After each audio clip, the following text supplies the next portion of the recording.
በተለይ በአረቂ ሽያጭ የጎዳና ላይ ንግዶችና በሌሎች ቢዝነሶች ቤተሰብ የሚያስተዳድር ከአማራ ተወላጆች ጋር ታርጌት እንደሆነ ፖለቲካዊ ውሳኔ እንደሆነ ማሳያ ነገር ይሆናል።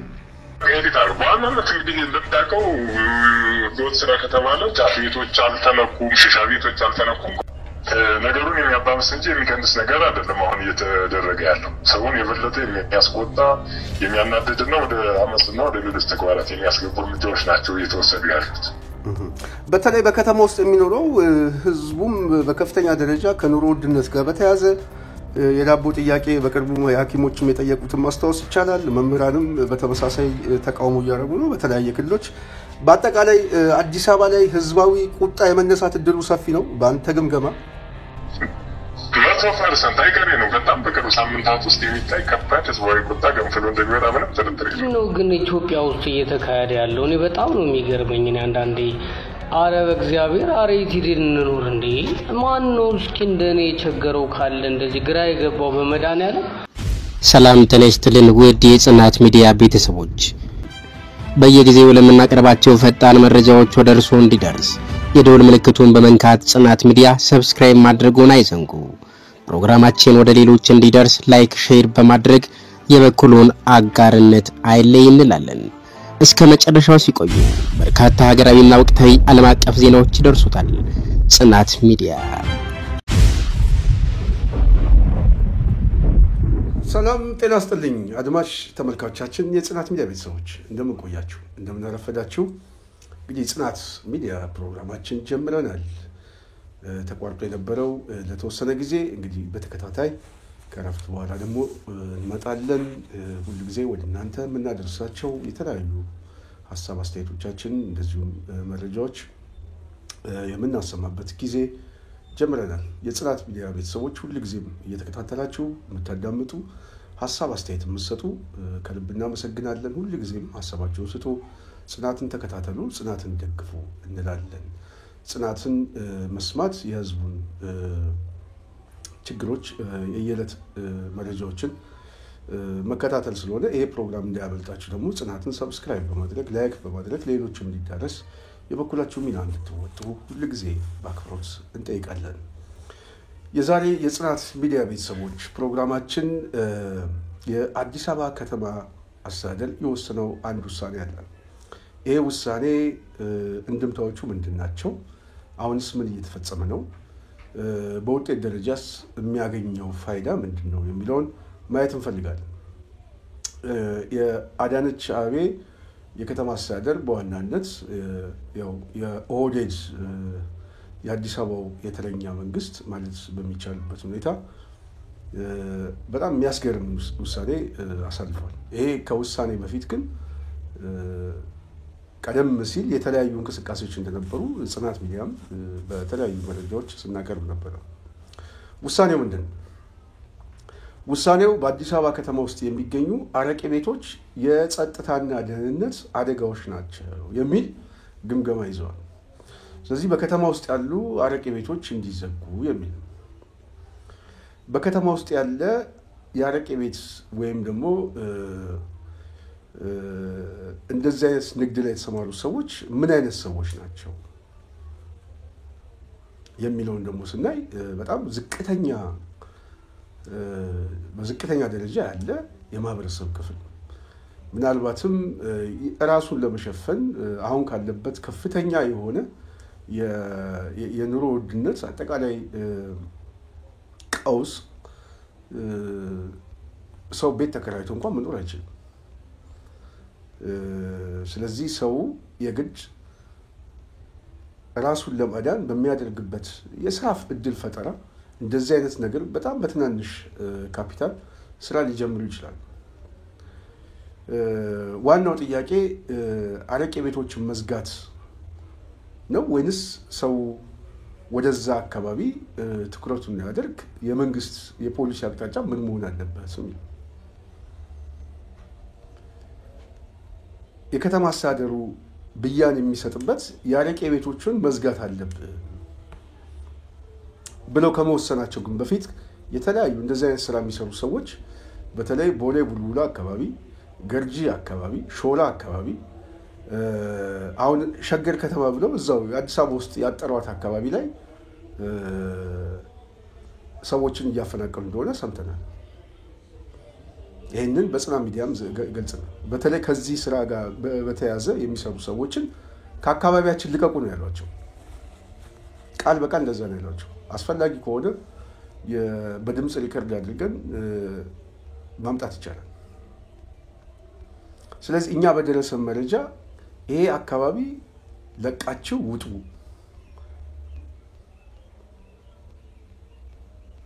የተባሉት ለቃችሁ ውጡ የተባሉት ሰዎች ደግሞ እነማን ናቸው? አብዛኛው የአማራ ተወላጆች ናቸው። አረቄ ቤት መዝጋት የተፈለገው ምናልባት ለከተማው የጸጥታና አደጋ ተብሎ እንዲገመገም የተፈለገው ለምንድን ነው ከተባለ በዋናነት የአማራ የነጻነት ኃይሎች የሚገናኙበት የሚሰባሰቡበት በተለይ አዲስ አበባ ውስጥ ደግሞ ስጋትም ስላለ ስለዚህ ይሄ ስጋት በዋናነት እዚህ አካባቢ ውስጥ ያሉ የማህበረሰብ ክፍሎች ናቸው። ስለዚህ እነዚህ እናጽዳቸው የሚል ፖለቲካዊ አቅጣጫ ነው። ስለዚህ የደህንነቱ ችግር ከማን ጋር የመጣው? ከማህበረሰብ ጋር አይደለም። ሰው አረቄ እንዳይጠጣ አልኮል በጣም አደገኛ ነው፣ የጤና ችግር ያመጣል። መንግስት በዚህ ጉዳይ ላይ ትኩረት ሰጥቶ የማህበረሰቡን ዋስትና ጤንነት ምናምን ለመጠበቅ አይደለም ዋናው ጉዳይ፣ የመንግስትን ስልጣን የመጠበቅ ጉዳይ ነው። ስለዚህ የመንግስት ስልጣን ደግሞ አደጋ ውስጥ የሚገባው በአዲስ አበባ ውስጥ ተደራጅቶ የተቀመጠ ኃይል አለ ብለው ገምግመዋል። ከዚህ በፊት እኛ በማስረጃ ነው ወደ እናንተ የመጣው። ስለዚህ አዲስ አበባ ውስጥ ተደራጅቶ የተቀመጠው ኃይል ድንገታዊ የሆነ ችግር ይፈጥርብናል የሚል ሁሉ ጊዜ ፍርሃትና ግምገማ ስላላቸው ከዚህ በፊት አዲስ አበባ ፖሊስ ኮሚሽን የሰላምና ጸጥታ ክፍሉም በየቤቱ ገብተን እንፈትሻለን ብለው አንድ መግለጫ ማውጣታቸው የሚታወቅ ነው። አሁን ደግሞ መሰብሰቢያቸው አረቄ ቤት ነው። ስለዚህ አረቄ ቤት መከልከል አለብን የሚል ታርጌት ማለት ነው። ይሄ ታርጌት ቀጥታ ከአማራ ጋር የተያዘ ነው። ስለዚህ በተዘዋዋሪ በከተማ ውስጥ የሚሰራው አማራ ስራውንም በመዝጋት ከቤቱም በማፈናቀል ከከተማ የማጽዳት ጉዳይ ነው። እንዲለቅ ማድረግ ነው። ሂድ አትበለው፣ እንደሄድ አድርገው ነው፣ መግፋት ነው። ሁሉንም ነገር መዝጋት። ቤቱን ይፈርስበታል። በጨረቃ ቤት እየተባለ ይወጣል። ሸገር ከተማ በቅርብ ጊዜ በጣም በርካታ ሰዎች የተፈናቀሉበት ቦታ በሊዝ ጨረታ ሊሸጡ የጨረታ ማስታወቂያ እንደወጣ ሰሞኑን መነጋገሪያ ሆኖ ነበር። በጣም ብዙ ሰዎች ማለት ነው። እንደውም አንዳንድ ሰዎች ይሄንን ተቃውሞ ሁሉ ነበር። እዛ አካባቢ ላይ መስጊድ ሁሉ ፈርሷል እና ያ ሁሉ የፈረሰ ያ ሁሉ ያለቀሰ ህዝብ መጨረሻ ላይ ምንድነው የሚያደርገው? ለገበያ ነው ያመጡት። ኦህዴድ ማለት ይሄ ኦህዴድ የሚባለው ቡድን ይሄ የፖለቲካ አኒማልስ ዋና የትኩረት አቅጣጫው ከስልጣን የሚገኝ ጥቅም ማስጠበቅ ነው። ከስልጣን የሚገኝ ጥቅም ለማስጠበቅ ደግሞ አብዛኛውን መሬት በነፍጠኛ እጆች ተይዟል፣ በአማራ እጅ ተይዟል። ስለዚህ ይሄንን አማራ ከከተማው ነቅለን እናስወጣው። ሁሉ ጊዜ ፖሊሲ የሚወጣው ከዚህ አኳያ ነው። ስለዚህ የንቅለ ተከላ ፖሊሲ ሲወጣ ልክ የኮሪደር ልማት በተመሳሳይ የንቅለ ተከላ ፖሊሲ ነው። የልማት ፖሊሲ አይደለም፣ የማጽጃ ፖሊሲ። በዛ የሚችሉትን አጸዱ። አሁን ግን ምን ደግሞ ተፈለገ? አረቄ ቤቶችን እናጽዳ። አዳነች አቤቤ እኮ ምናልባት ተወልዳ ያደገችበት ቦታ ላይ በእርግጠኝነት ወላጆቿ አረቄ እየጠመቁ እየሸጡ ያሳደጓል ልጅ ነች እና ይሄንን ስራ እየሰሩ ቤተሰብ የሚመሰርቱ ቤተሰብ የሚያሳድሩ ሰዎች በጣም ብዙ ናቸው ስለዚህ የነሱን እንጀራ የነሱን ህይወት መዝጋት ማለት ነው የቤተሰቦቻቸውን ህይወት መዝጋት ማለት ነው እና አማራጭ ስራ የለም የሚሰሩት ሰዎች ይታሸግባቸዋል ግብር ከፋዮች ግብር ይጨመርባቸዋል ትንሽ የሚሰሩበት ቦታ እንኳን አከራይተው የሚጠቀሙ ሰዎች ካሉ በልማት ስም ቤቱ ይፈናቀላል እያንዳንዱ የማህበረሰብ ክፍል በአሁን ሰዓት ውስጥ በምን ሁኔታ ነው ያለው ከተባለ ሰሞኑን እኔ ሳልናገር እኔ ያው ብዙ ጊዜ የምንናገረው የፕሮፓጋንዳ ስራ ስለሚመስል አብዮት መፈጠሩ አይቀርም ይሄ አብዮት የብልጽግና እንደሴት ብቻ ሳይሆን ምናልባትም ከብልጽግና በኋላ ለምትፈጠረው ሀገር አደጋም ሊሆን ይችላል የተረጋጋ መንግስት ሊሆን ይችላል ምክንያቱም ሁሉን አቀፍ የሆነ ቀውስ ከተፈጠረ ሊፈጠር የሚችለው የእርስ በርስ መበላላት በጣም በጣም በጣም አደገኛ ነው ምናልባት በብዙ አገሮች ላይ ያልገጠመ በእኛ ሀገር ሊገጥመን የሚችለው አደጋ እሱ ነው የሚል እኔ ስጋት አለኝ ስጋቴ እያንዳንዱ ሰው ከመቅሰሉ በላይ ተስፋ ከመቁረጡ በላይ ከዚህ በኋላ ለምንወስደው እርምጃ በራሴ ላይ ወስናለሁ የሚል የተስፋ መቁረጥ ብያኔ ውስጥ እየገባ ነው ይሄ ደግሞ ብያኔ ላይ የሚገባው በዚህ ደረጃ ላይ የሚደርሰው ደግሞ መካከለኛ ገቢ ያላቸው ሰዎች ቢያንስ ራሳቸውን የሚችሉ ወጣቶች ናቸው ከዚህ በፊት የመምህራን አብዮት የተቀጣጠለው ቅርብ ጊዜ የምናውቀው ነው በተመሳሳይ የሐኪሞች እንቅስቃሴ የታዘብናቸው ጉዳዮች አሉ ዋና የታዘብናቸው ጥያቄዎች እነዚህ ሰዎች የምግብ ዋስትና ጉዳይ ስራ እየሰሩ መመገብ አልቻሉ ግን ሐኪሞች ናቸው ሰው እያዳኑ ነው ግን እነሱ ግን መዳን አልቻሉ ዳቦ መብላት አልቻሉ የዳቦ ጥያቄ ሲሰጣቸው ጽንፈኞች ናቸው የተባሉት በተመሳሳይ ቤቱም የሚፈርስበትና ግብር በዛብኝ ብሎ የሚጠይቀው አይ በትንሽም ንግድ ፍቃድም አውጥቼ እንደው በጣም ዝቅተኛ የሆነ ስራ እየሰራው ራሴን ልቻል የሚል የማህበረሰብ ክፍል ደግሞ ስም እየተሰጠው ከስራው እየወጣ ነው ስለዚህ ከስራው የሚወጣው ምንድነው ነገ ጧት ተስፋው ከተባለ አመጽ ስለዚህ ብልጽግና ምን እያደረገልን ነው የአመጽ ኃይሎችን እያደረጀልን የሚያምጽውን ኃይል እያሰባሰበልን ይሄ የሚያምጽውን ኃይል ደግሞ ሲያሰባስብልን ለኛ ለለውጥ ለምንፈልገው ኃይሎች ትልቅ ጉልበት ትልቅ አቅም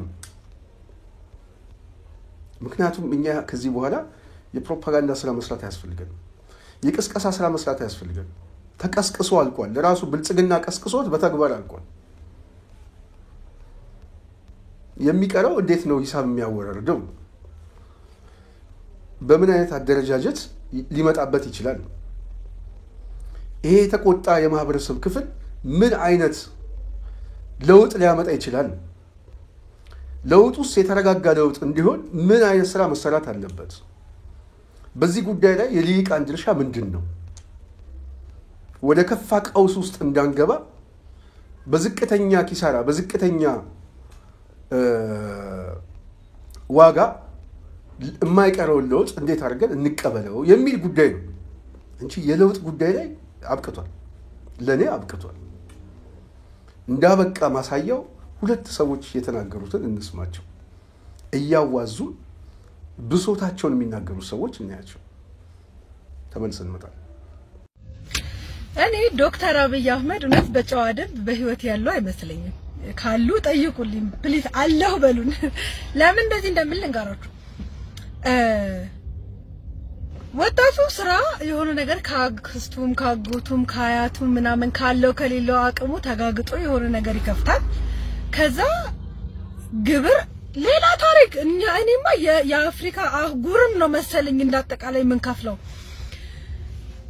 ሌላ ያኔ ምንም አማርኛ የዘብረቅረቅ ቢልባችሁ ራሱ ይኸውላችሁ እየሰካካችሁ ስሙት 2017 ላይ የራሴ 2 ስራ ነበረኝ አሁን እግዚአብሔር ይመስገን አንዱን በግብር ምክንያት ዘግቼዋለሁ አንዱ ደግሞ መንግስት የሰጠን ንግድ ፍቃድ ራሱ ሌላ መንግስት ደግሞ ነጠቀንና በዛ ምክንያት ስራው ቆሟል ለጊዜው ስለምን እንደማወራ በእርግጠኝነት አብዛኞቻችሁ ይገባችኋል ግን እኔ አባይ ሲገደብ ተገድቦ ሲያልቅ እንኳን ደስ ያላችሁ ኢትዮጵያውያን ብለው ቲቪ ላይ ያየናቸው ዶክተር አብይ አህመድ አይመስሉኝም ጠርጥሩ እውነቴ ነው ኤአይስ ቢሆን እንዴ እሳቸው የሆነ ቦታ ታግተው ራሱ ሌላ ሰው ያስተዳደረንስ ቢሆን እንዴ ወጣቱ ከሀገር ልውጣ ብሎ ፓስፖርት ሄዶ ቀጠሮ ሲይዝ 2 አመት እሺ በቃ በግርም ቢሆን ሞክራለሁ ሲል ጦርነት ስንል አትወጡም እሺ የት እንኖር እንስራ አትሰሩም እንዴ የት እንሂድ እኔ በግሌ እኔ እንደ አንድ እንዴ ማርያም ዶክተር አብይ አህመድ እባክዎትን እንደው ስሙ አንተ ምልህም አትፍረድብኝ ግን ሰማይ አንተ እኮ ስትሾም ማለት ነው ማለት እርሶ ሲሾሙ ከናቶቻችን ጋር እኔ ነኝ ማገባው ብለን እኮ ተጣልተናል በጣም መልካም ከመሆኑት የተነሳ እንደኛ ኮሪደር ልማት እኮ እውነት ለመናገር እንጀራ አይሆንንም ልጆች አሉን በምን እናሳድጋቸው እንዴ ጌታዬ ሆይ እኔ የምትሰጠኝ የ100,000 ብር ገንዘብ ምንም እያለቀብኝ ስለሆነ ባከን በሚሊዮን አድርግልኝ እና ከቻልክ ከዚች ሀገር መንቀራህ አስወጣኝ አሜን በሉ ዲያራ መኖር አለ መኖራቸው ይጣራልን እንዴ ወጣቱ እየሞተ ነው ማርያምን እየኖር አይደለም አሁን እስቲ በኔ እድሜ ያላችሁ ሰዎች ጌታን ቤት ይኖረናል ብላችሁ ታስባላችሁ እንደው የቤት ባለቤት እንሆናለን የቤት ባለቤት ምን ነው እንግዲህ ይመስላችኋል የብረኔ መቼም ነው ማይመስልኝ መቼም እንዴ ጌታ ሆይ አረኡ ገና አሁን ሀብታም ሆናለሁ ብያስብ የነበረው ሴትዮ ወደታች ወርጄ ገና ትንሽ ከፍስል እያፈረጠ ወደታች ወርደኛል ማርያም አረ በገብርኤል አረ ተው ድሮን እንድንናፍቅ አታርጉን እንጂ በዚህ እድሜያችን እኮ ድሮ እያልን ማውራት ጀመርን እኮ እንዴ በዚህ እድሜያችን እኛ ራሳችን የራሳችን ታሪክ ድሮ ሆኖብን ድሮ እያልን ነው የምናወራው አረ መንግስት እንዴ አረ ለወጣት ህዘንተው ግድ የለህም ተው ደሞችን አወራሽ ብላችሁ ቀፍድሉኝ አሏችሁ እንግዲህ ምንድነው ግን ኢትዮጵያ ውስጥ እየተካሄደ ያለው እኔ በጣም ነው የሚገርመኝ እኔ አንዳንዴ አረ በእግዚአብሔር አረ ይቲድን እንኖር እንዴ ማን ነው እስኪ እንደኔ የቸገረው ካለ እንደዚህ ግራ የገባው በመዳን ያለ ኢትዮጵያ ውስጥ ምንድነው የሚደረገው እንዴ እኛ በቃ መኖር አልቻልንም እግዚአብሔር ምስክሬ ነው ተምሮ ስራ ፈጣሪ እንጂ ስራ ፈላጊ የለም ይላል እንዴ ስራ ፈጥረን ስንሰራ ከየትም ብለን ጥረን ተጣጥረን ግረን የሆነች ነገር እንከፍታለን በቃ እሷንም ያሽጓታል እኛም ለምሳሌ እኔ ካሳንቺስ ነበርኩ ካሳንቺስ ልማት ደግፌ በልማት ተነሳው ሱቄ ፈረሰች ከዛ መሪ ከፈትኩ መሪም እንደዛ ፊት ለፊቱን ኮሪደር ልማት በጥፍ ሲያጮለው እኔም ከሰርኩ ከዛ በኋላ ሰፈር ላይ የሆነ ቦታ ተቀጠርኩኝ 1-2 ወር እንደሰራው የሆነ ማሽን ሽጬ ከፈትኩኝ ድጋሚ ማለት ነው አሁን ደግሞ በአዲሱ አዋጅ እኔ የተከራየሁበት ሰው 4,500,000 ምናምን ሺህ እኔ የምሰራባትና ማለት ነው የሆነች ከጎን ትንሽ የምግብ ቤት ነገር አለች ለሱ 4,500,000 ምናምን ሺህ ተጠየቀ ከዛ በቃ ሰውየው መክፈል አልቻለም ወደ መኖሪያ ቤት ቀይራሉ አለ ወደ መኖሪያ ቤት ቀየሩት እሳቸው ከዛኛ ተዘጋበን እኛ ዳዎችስ እሺ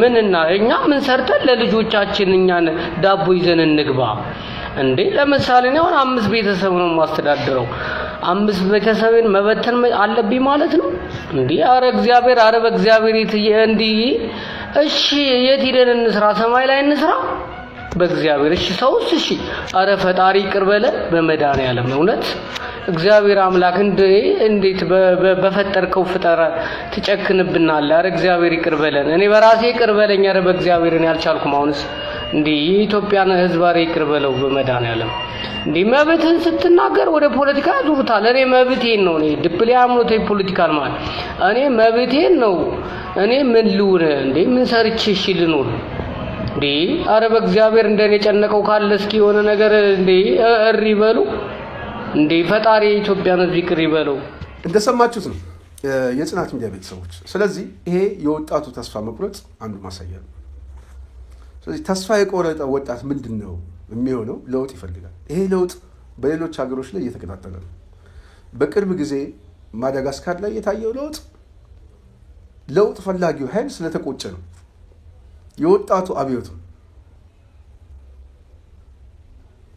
በተመሳሳይ በኬንያ በሌሎችም ሀገር ላይ የሚደረገው ህዝባዊ እምቢተኝነት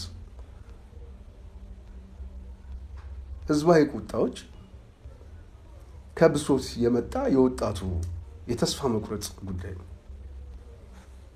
ስለዚህ ለውጥ በባህሪው ይመጣል 2008 እስከ 2010 ሁለት ዓመታት የነበረው ኦሮሚያ ላይ የነበረው ወጣት የለውጥ ጥያቄ ይዞ ስለመጣ ነው አብይን ከኦህዴድ ይዞት የመጣው ስለዚህ አብይን ከኦህዴድ ይዞት የመጣው የለውጥ አይነት ጥያቄ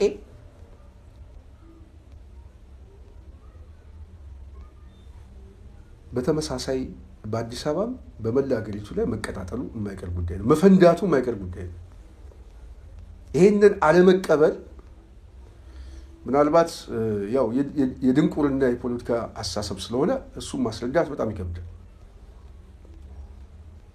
ይሄ ለውጥ ግን እየመጣ ነው እሳት ይዞ እየመጣ ነው ይሄ ብሶት ደግሞ እሳት ይዞ የሚመጣው ደግሞ ከኋላ ደግሞ የተሰባሰበ ኃይል አለ የደጀን ኃይል አለ የነጻነት ታጋይ ኃይል አለ ይሄ ኃይል ደግሞ ማናገር በሚችለው ቋንቋ ያናገረው እየመጣ ነው ስለዚህ ብልጽግና ምን እየሆነ እየመጣ ነው በደጋጋሚ ጊዜ ነግረናቸዋል ዙሪያው በቀውስ በኃይል ተከቧል በውስጥ በኩል በብሶት በህዝባዊ ቁጣ ጫፍ ደርሷል ሊፈነዳ ምናልባት የውስጡ ኃይል ቀድሞ የሚፈነዳ ከሆነ እሱ ማይቀር ጉዳይ ነው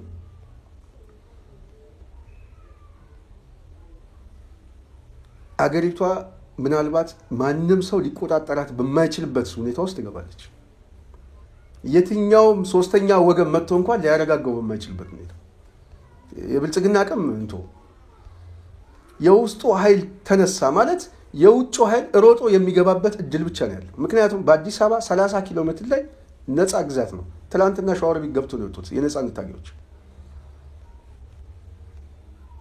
እዚህ መንዝና እዚህ ቡልጋ ዙሪያ ላይ ያሉት ሞጆ አጠገብ ላይ ተከቦ ነው ያለው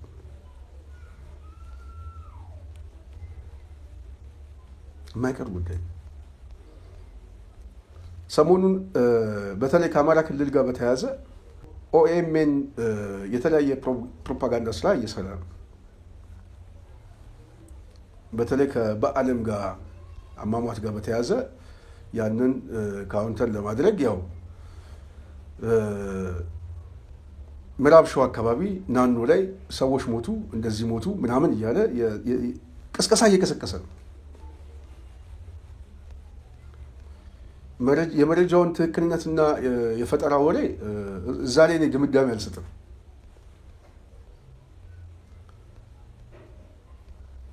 ዋናው ነገር ለመጣው የፕሮፓጋንዳ ብልጽግናን ለመከላከል እንደሆነ ግልጽ ነው ግን በመረጃ ደረጃ የነገሩን ስንወስድ ምዕራብ ሸዋ ላይም የታጠቀ ኃይል አለ ማለት ነው ከአዲስ አበባ በጣም ቅርብ ርቀት ላይ ከአዲስ አበባ 225 ኪሎ ሜትር ሸዋሮቢት ላይ ገብቶ የሚወጣ የነጻነት ታጋይ አለ ሞጆ ገብቶ የሚመጣ አለ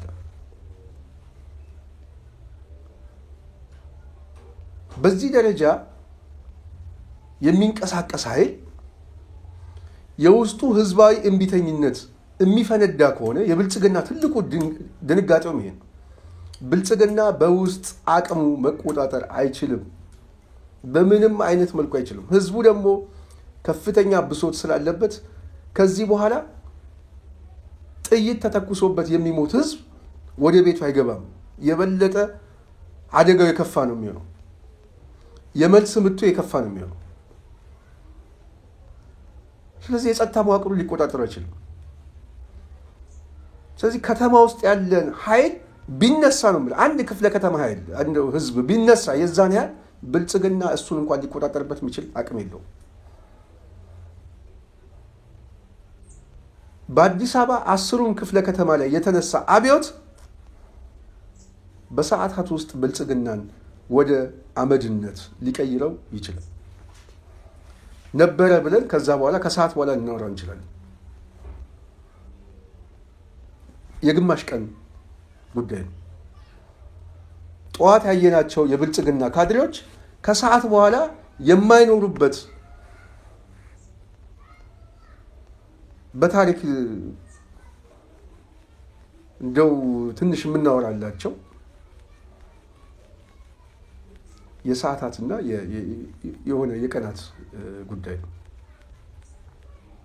ይሄንን መቆጣጠር አይቻልም። ይሄ የውስጥ ኃይል ደግሞ መነሳት በዙሪያው ለከበበው የነጻነት ታጋይ ከፍተኛ የሆነ ጉልበት ስለሚሰጠው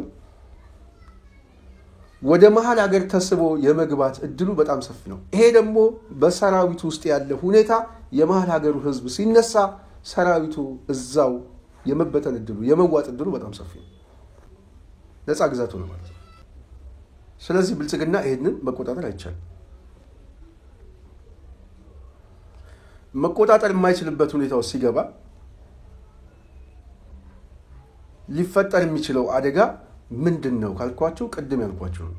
ምክንያቱም ከፍተኛ ድንጋጤ ስላለበት ህዝቡን ወደ ቤቱ አስገባዋለሁ ብሎ እንደ 97 ጥይት በመተኮስ ወይም ምናምን በማድረግ የሚቆም አይደለም። የዳቦ ጉዳይ ነው። እርቦታል፣ ከስራ ተፈናቅሏል። የመንግስት ሰራተኛውም እዛ ችግር ውስጥ ገብቷል። ደሞዝ እንኳን ይጨመርላቸዋል የተባሉት ኃይሎች ሁሉ ደሞዝ እንደማይጨመርላቸው አሁን ተስፋ ቆርጠው ተቀምጠዋል። የጨማሪ ደብዳቤ እንኳን አልተሰጣቸውም እስካሁን። ስለዚህ ሊያዘናጋ ስለሚፈልግ ብቻ እንደውም አሁን ኦህዴድ ሰብሰብ ብሎ የመንፈሳዊ አባቱን አያቶላውን ይዞ ባሌ ጫካ ላይ የሚመክረው ይህን ጦርነት መቀጠል አለብን፣ ስለዚህ ጦርነቱ መቀጠል አለብን፣ ስልጣናችንን ማስጠበቅ አለብን ብለው ወስኑ። ገና ሌላ ተመሳሳይ ጦርነት አሁን በቅርብ ጊዜ ይከፍታል። ስለዚህ እንደዚህ አይነት ብሶት በከተማ ውስጥ ሲመጣ ወደ ምን ሊሄድ ይችላል? ይሄ ህዝባዊ ቁጣ ወዴት ሊሄድ ይችላል? የዓለም አቀፍ ተሞክሮ ምንድነው?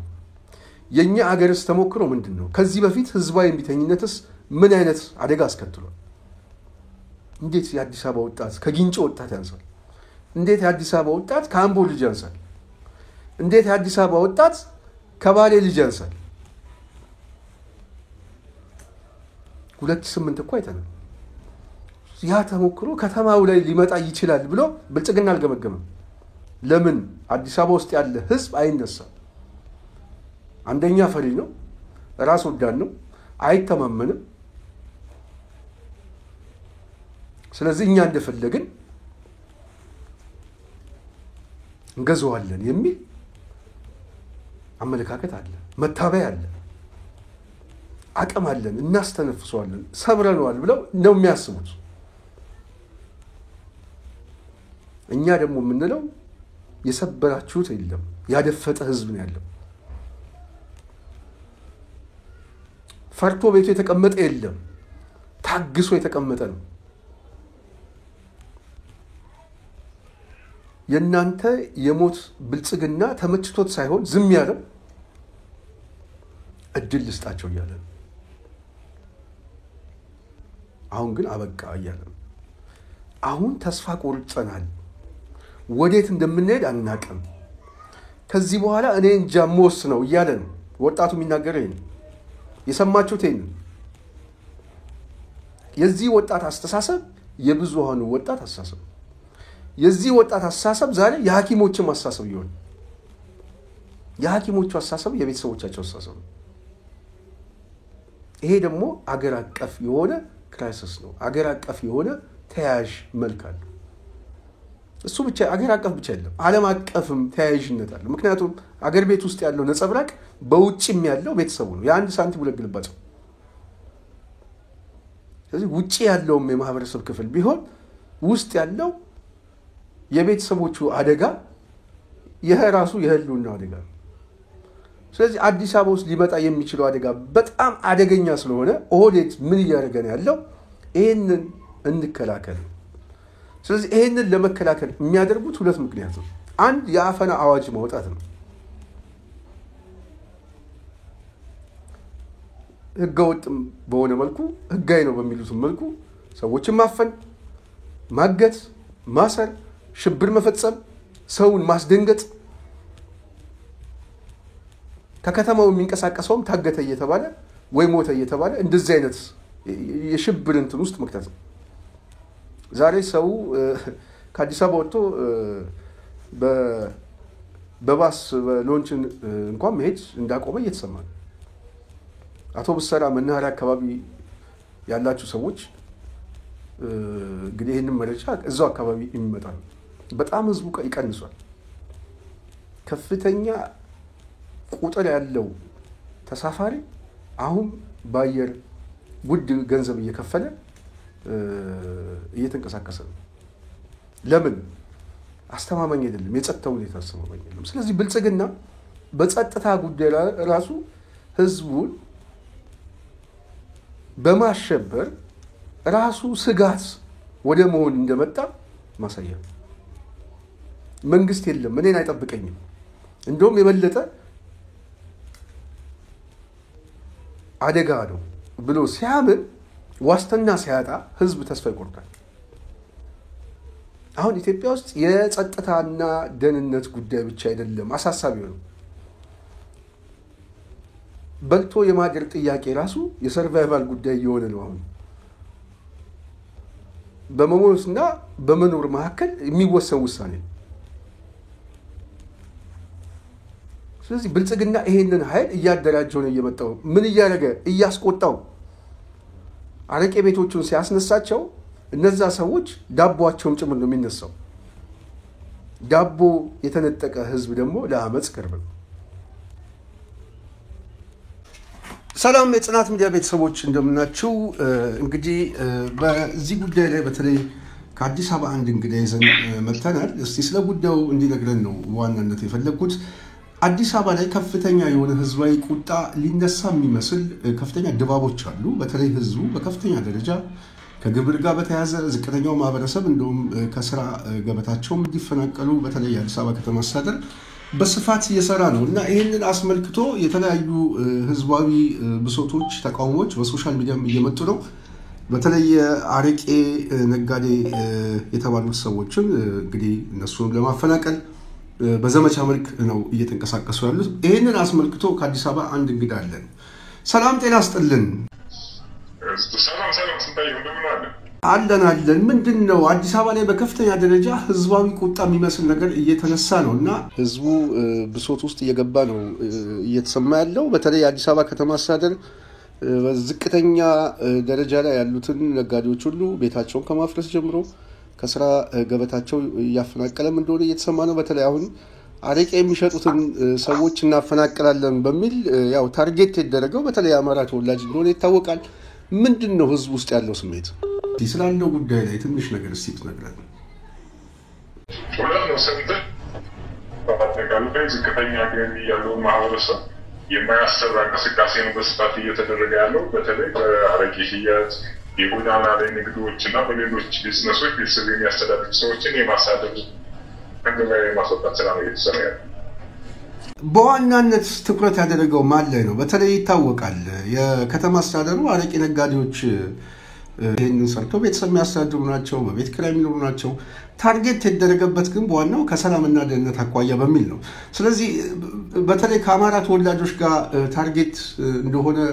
ፖለቲካዊ ውሳኔ እንደሆነ ማሳያ ነገር ይሆናል ኤዲታር በዋናነት እንግዲህ እንደምታውቀው ዶት ስራ ከተባለ ጫት ቤቶች አልተነኩም ሽሻ ቤቶች አልተነኩም ቁማር ቤቶች አልተነኩም ውስኪ ቤቶች አልተነኩም በዋናነት ከአማራው ማህበረሰብ ጋር የተያያዙ አነስተኛ ቢዝነሶችን ከአማራ ክልል የሚመጡ ሸቀጦችን ከገበያ ለማስወጣት የተደረገ የፖለቲካ ሻጥር እንጂ ወንጀልን ለመከላከል ምንም ግንኙነት የሌለው እርምጃ ነው ስንታይ። አሁን ባለበት ሁኔታ በተለይ ማህበረሰቡን በዚህ ደረጃ መንግስታዊ ተኮር የሆነ ማፈናቀልና ማሳደድ የተፈለገበት በተለይ አሁን አማራ ክልል ላይ ካለው ውጥረት ጋር በተያያዘ እና በተለይ የነጻነት ታጋዮችም እየተጠናከሩ መምጣት ጋር በተያያዘ ከተማ ውስጥም ተመሳሳይ ነገር ይነሳብናል የሚል ግምገማና ስጋት አላቸው ይባላል። ትክክል ነው? ሰው ግምጃ የውጥረቱን አባብሰዋል እንጂ ቀንሰው ነገሩን የሚያባብስ እንጂ የሚቀንስ ነገር አይደለም። አሁን እየተደረገ ያለው ሰውን የበለጠ የሚያስቆጣ የሚያናድድና ወደ አመፅና ወደ ሌሎች ተግባራት የሚያስገቡ እርምጃዎች ናቸው እየተወሰዱ ያሉት። በተለይ በከተማ ውስጥ የሚኖረው ህዝቡም በከፍተኛ ደረጃ ከኑሮ ውድነት ጋር በተያያዘ የዳቦ ጥያቄ በቅርቡ ሐኪሞችም የጠየቁትን ማስታወስ ይቻላል። መምህራንም በተመሳሳይ ተቃውሞ እያደረጉ ነው በተለያየ ክልሎች። በአጠቃላይ አዲስ አበባ ላይ ህዝባዊ ቁጣ የመነሳት እድሉ ሰፊ ነው በአንተ ግምገማ? 100% አይቀሬ ነው። በጣም በቅርብ ሳምንታት ውስጥ የሚታይ ከባድ ህዝባዊ ቁጣ ገንፍሎ እንደሚወጣ ምንም ጥርጥር የለም። ለዚህ ምንድን ነው ማሳያ ያልከው አንተ? በቃ ከፍተኛ አስተዳደራዊ በደል አለ፣ የኢኮኖሚ መዳከም አለ፣ ስራም በትንንሽ ስራዎች የሚሰሩ ሰዎችን ከስራዎች ማድረግ፣ ነጋዴዎችን ከአቅም በላይ ግብር በተለያዩ ወጪዎች መበዝበዝ፣ አድሎ፣ ማግለል፣ ብሔር ተኮር ጥቃት እና በጣም ብዙ ችግሮች አሉ። እነዚህ ሁሉ ተደራርበው ምናልባት በቅርቡ አፍሪካ ውስጥም በተለይ ማዳጋስካር የመንግስት ለውጥ አድርጓል። ኬንያ ላይም በጣም በሰፊው ህዝባዊ ተቃውሞ የነበረበት የቅርብ ጊዜ ትዝታ ነው። በተመሳሳይ ብዙ የአፍሪካ ሀገር ውስጥ እንደዚህ አይነት ህዝባዊ እምቢተኝነት እየተነሳ ነው። ኢትዮጵያ ውስጥ የመግባት እድሉ አለ ብለህ ታስባለህ? በጣም በከፍተኛ ደረጃ። በጣም ነው የማመሰግነው። አጭር ቆይታ እዛው ከቦታው ከአካባቢው ላይ እንደው መረጃ እንድትሰጠን እንግዲህ ስለተባበርከን ከልብ እናመሰግናለን። እንደዚሁ በተመሳሳይ በሌላም ቀን ለአድማጭ ተመልካቾቻችን እንደምትመጣ ተስፋ አደርጋለሁ። በጣም አመሰግናለሁ። እኛ እሱን እናደራጀዋለን። እኛ እሱን የፕሮፓጋንዳ ስራ ማስተማር መቀስቀስ አይጠበቅብንም።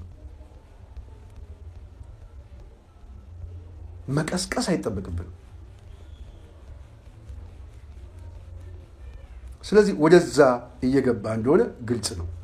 አሁን የመጨረሻው ነጥብ ላይ ነው ያለ። የመጨረሻው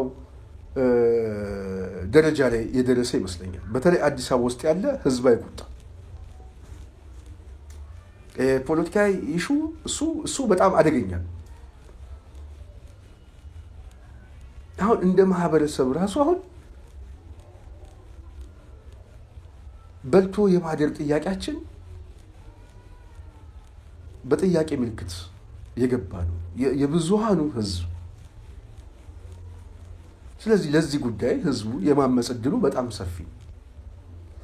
ይሄ ጉዳይ ብልጽግና ገምግሞት አመጽ ቢነሳ ልንቆጣጠረው አንችልም በሚልም ስለገመገመው ይሄ አመጽ ደግሞ ከተነሳ በዙሪያው ከከበቡት የነጻነት ኃይሎች ጋር አብረን ስናያይዘው አገሪቷ ወደ ከፍተኛ ቀውስ ውስጥ የመግባት እድሏ በጣም ሰፊ። ስለዚህ የትኩረት የማዛባት እንቅስቃሴ አንዱ ከዚህ በፊት ደጋግሜ እንዳልኳችሁ በቅርብ ጊዜ ነው የምነግራችሁ። በቅርብ ጊዜ በዚህ ከህወሓት ጋር ወይም ከሻዕቢያ ጋር የሚያደርገውን ጦርነት መጀመሩ አይቀርም።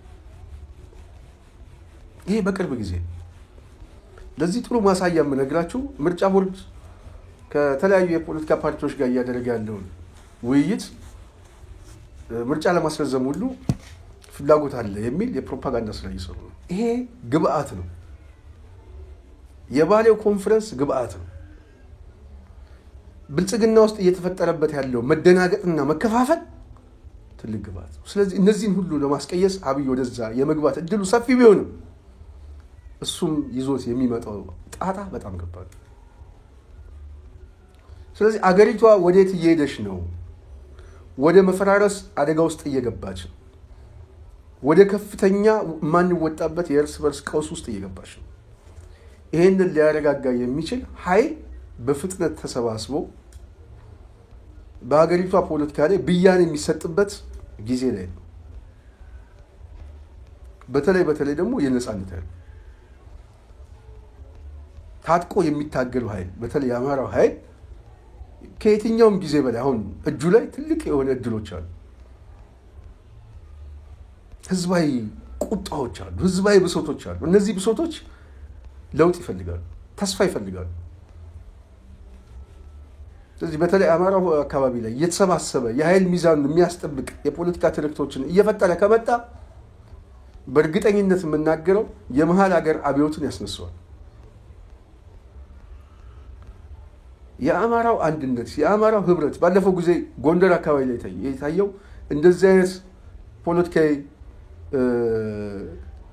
ትላልቅ ውሳኔዎች ሌላ የፕሮፓጋንዳ ስራ ሳያስፈልግ የመሃል ሀገሩ ህዝብን የሚያነቃንቀው እድል ይፈጥራል። ስለዚህ አሁን ከእጃቸው ያመለጠውን እድል መቀበል የእናንተ ድርሻ ነው። ከፍተኛ የሆነ ቁጣ፣ ከፍተኛ የሆነ ህዝባዊ እምቢተኝነት የመነሳት እድሉ ግን በመረጃም በማስረጃም የምናውቃቸው ብዙዎች አሉ።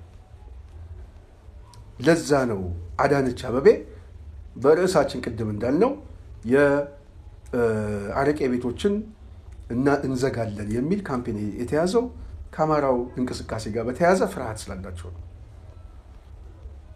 በከተማ ውስጥ ያለ ኃይል ተደራጅቶ የተቀመጠ ኃይል አለ። ህዝቡ ቢያምጽ ህዝባዊ ሰላማዊ እንቅስቃሴ ቢጀምር ይሄንን አታክ ብናደርገው ይሄ ያልተጠበቀው ኃይል ድንገት ይመጣብናል። ስለዚህ የከተማ ውጊያ ጀመረ የሚል ፍርሃት አላቸው። ያ ደግሞ በጣም አደገኛ ነው። ያ ደግሞ ኦህዴድ በጣም አደገኛ ነው። ምናልባት በኢትዮጵያ ፖለቲካ ላይ ኦህዴድ ሊከፍለው የሚችለው ዋጋ እንደ ውቅያኖስ ተዝቆ ማያልቅ የመከራ ውሃ ነው የሚዘምበት። ስለዚህ ይህንን ስለገባቸው ከፍተኛ የሆነ ድንጋጤ፣ ፍርሃት እንዳለባቸው ግልጽ ነው። በተለይ ባለፈው ጊዜ የአማራ ኃይሎች ወሎ አካባቢ ላይ ያሳዩት ትንቅንቅ ከዛ ጊዜ ጀምሮ ፍርሃት እንዳለባቸው እየተሰማን ያለው ለጽናት ሚዲያ የሚደርሳት መረጃ በተመሳሳይ ኦህዴድ ውስጥ ከፍተኛ የሆነ ክፍል እየተፈጠረ ነው። መከላከያ ውስጥ ያለው ተስፋ መቁረጥ፣ መሰላቸት ክፍል እየፈጠረ ነው። በአጠቃላይ ይሄ ሰውዬ አገሪቷንም ተቋማቱንም ሰራዊቱንም ወደማይሆን ቅርቃር ውስጥ ከቶት የመፈራረስ እድላችን በጣም እየሰፋ ነው የሚል ግምገማቸው አብዛኛው የተማመኑበት ጉዳይ ነው። ይሄ እኛን ካለ መረጃዎች። ስለዚህ ከፍተኛ የሆነ ተስፋ መቁረጥ አለ። ይሄ ተስፋ መቁረጥ ላይ ደግሞ የህዝባዊ እምቢተኝነት ምልክቶቹ መታየቱ አገሪቷ ላይ ለውጥ መምጣቱ የማይቀር ጉዳይ ነው። በነገራችን ላይ እኔ ምናልባት በኢትዮጵያ ፖለቲካ ላይ የፖለቲካ ትንቢያ የሚሰራ ሰው ካለ ይህንን አለመቀበል የመጨረሻ የድንቁርና አስተሳሰብ። አብይን በኢትዮጵያ ፖለቲካ ላይ ይዞት የሚሸከምበት ትከሻ የለም። እኔ በደጋጋሚ ጊዜ ነው የገለጽኩት። ወይ ያልተጠበቀ አደጋ ውስጥ ተገብቶ ልክ እንደ ፈራረሱ ሀገሮች ትሆናለች።